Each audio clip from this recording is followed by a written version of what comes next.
Ви благодариме што прифативте да дојдеме тука и да проследиме процесот на печатење, да поразговараме околу партизанска штампа.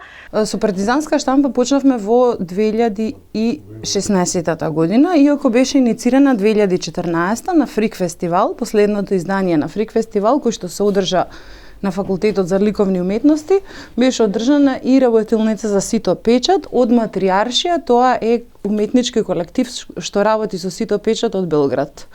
Тие, да речам, ни го оставија знаењето, односно ни оставија едно сито рамка и понатаму беше на сите следни фестивали: еј, македонци, што носите? И ние, ама немаме ова, ама немаме тоа, ама немаме, како немате, све имате. Од условите со кои што располагавме, кои што беа далеку помали од оваа работилница, почнавме у 2016 година, значи 2 години после првата работилница, сами да печатиме, сами да развиваме контакти, сами да развиваме идеи и да ја подобруваме нашата работа. Но и од тука доаѓа името партизанска штампа. Условите во кои што почнавме беа Партизански. импровизирани. Не се како е организирана партизанска штампа, нели е колектив, па како функционира? Безпрекорно.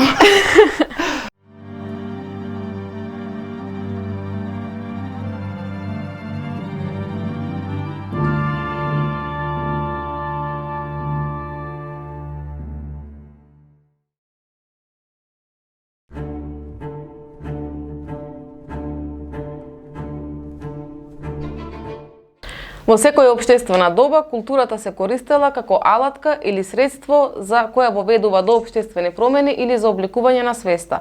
Владеачката класа културата ја користела како средство за обликување на свеста, додека пак владеаната класа културата ја користела како средство за бунт и отпор. Добро, ма освен колективот на Дуња, постои друг колектив, Гола планина, нели? Вие сте членови на тој колектив. Така. Па, еве, мислам, не е јасно тоа што е колектив за многумина, може да почнеме со тоа прво да објаснете како вие како музички бендови не настапувате, нели, само самостојно, туку сте се собрале во колектив. Што значи тоа? Значи, тоа е прво дружење, верба и тоа што го правиш. Ние сме собрани, Гола планина е колектив собран од доста млади и моментални артисти што творат на музичката сцена. И најпрво тоа го правиме заради нас, буквално од нас за нас. Што повеќе да биде тоа чуено и што повеќе да биде извадено во јавноста и примено од сите луѓе. Значи мора да го направиме да биде многу добро. Така. И ние имаме една изрека што си ја направивме: ако не ние кој и ако не сега кога. Ние сме оставени на милост и немилост и сме многу поживи. Самата таа ситуација ни дава сила и храброст да правиме, верувам, според мене, поголема уметност. Нема тука некој комерцијален аспект. Уште во градинарскиот реч што треба да се прифати на почетокот кога се пријавува некој изразува интерес да градинари заедно со другите во стане. Се надевам дека ќе продолжиме и така во иднина. Зошто се формираше вашиот шелтер, од каде потекна потребата и кои се проблемите и предизвиците со кои се соочувате? Направиме страна да може да функционираме некако што треба и после тоа, кога веќе тоа го направивме, поднесовме иницијатива за да може да создаваме шелтер, кој што тој шелтер да не бидеме луѓе кои што и моментално активистите го имаат тој проблем, плаќаат во пансиони, него да имаме шелтер нас за спасување на уличните без да плаќаме пансион, него тие пари што треба да плаќаме пансион да може да спасуваме поиши и да ги искористиме тие пари, значи наменски за друга цел.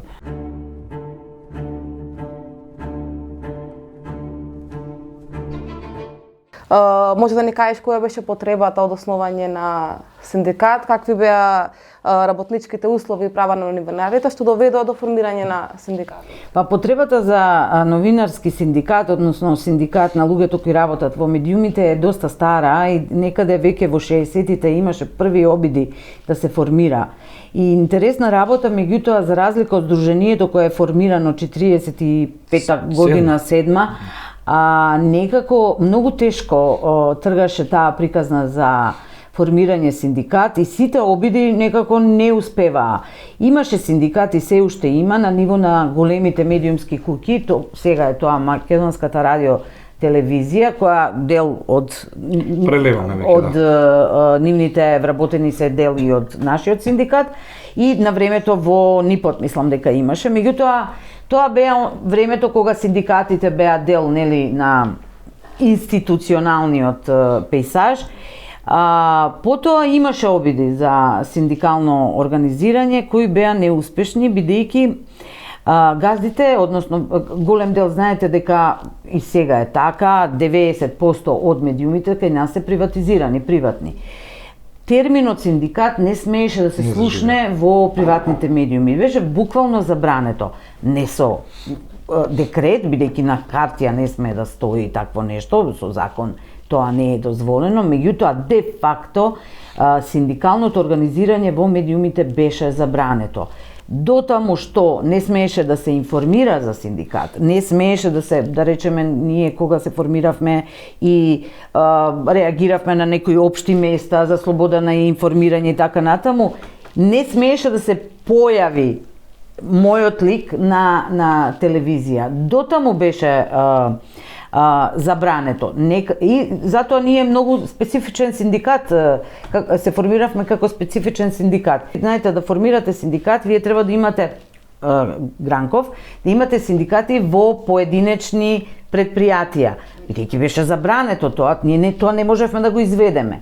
И онда ние формиравме од основа Гранков синдикат со синдикални групи и со тајни членови, што беше многу специфично, и јас многу често со колегите од странство морав да им објаснувам дека мораме да дозволиме тајно членство во синдикат, бидејќи луѓето се плашат да членуваат.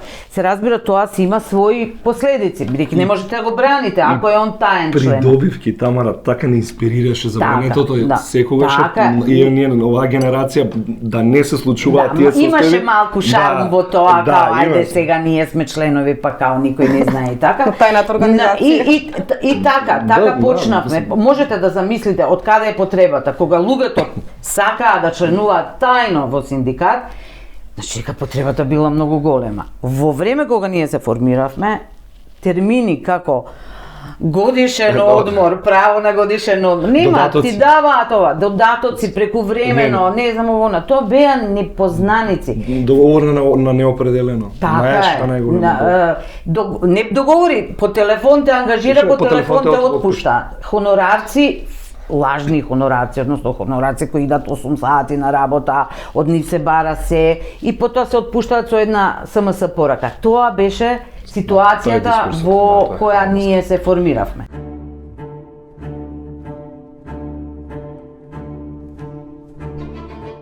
Прво за нашите гледачи да биде појасно што значи еквалис, може да ни кажеш нешто за мисијата и целите и потребата од формирање на такво здружение.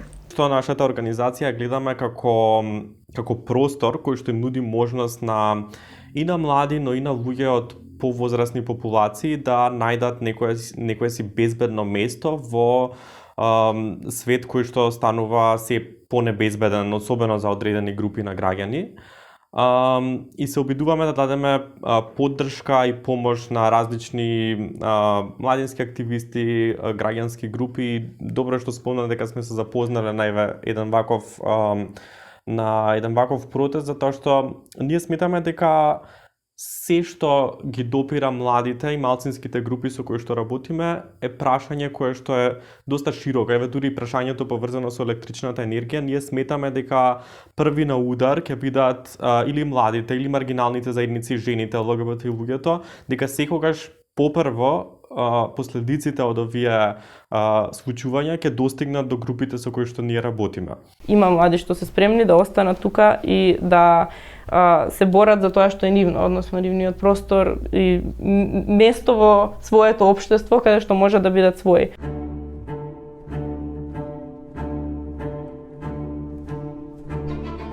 На мускули ги туркаме работите и не знам, таа мала победа што ја имавме во моментов дури не можеме да ја почувствуваме со радост затоа што голем дел од пациентите ни се оставени без терапија. Да, апсолутно.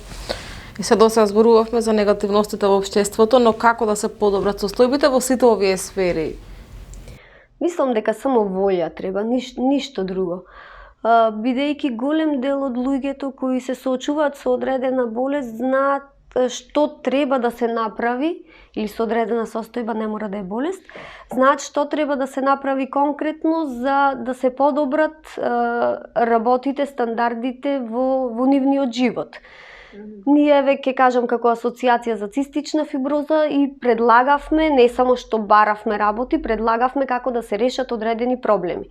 Предпоставувам дека е така со сите здруженија кои имаат одреден број на луѓе кои имаат одредена состојба или потреба, така да луѓето треба да ги слушаат оние кои се инволвирани, кои го носат теретот на дадената состојба и да ги вклучат активно во решавањето на проблемите и мислам дека се може да биде решливо, затоа што во голем дел од другите земји може да се реши, така да треба само да се има волја и валјда колективно действување, да, дефинитивно. Капиталистичкото општество не оди засега во прилог на овие лица. Мислам дека солидарноста е повеќе декларативна на збор, мора работите да се променуваат за да биде како што кажав и на почетокот, секој со можностите, секому според потребите. Сите треба заедно да се бориме, не сме да оставиме таа борба само на здравствените работници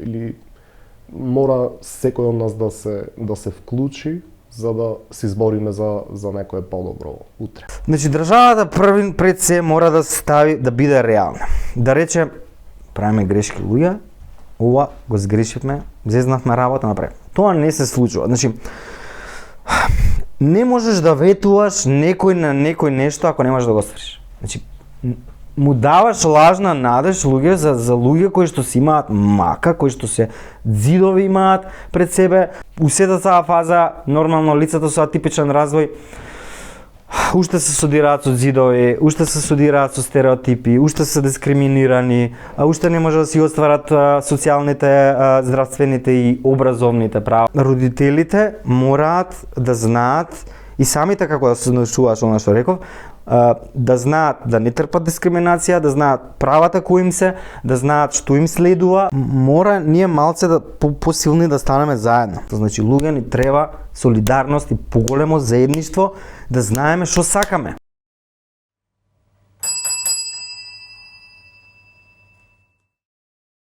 Јас би кажала дека се бориме за општество каде што нема да има сиромаштија, а не за општество каде што повеќе богати ќе помагат на повеќе сиромашни.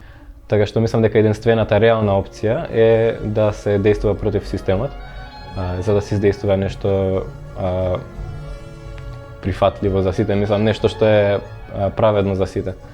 Така што капитализмот не може да остане ако сакаме да се создаде нешто ново и нешто хубаво. Моја единствена работа што можам да кажам дека нема сигурно школата да ве едуцира за овакви работи.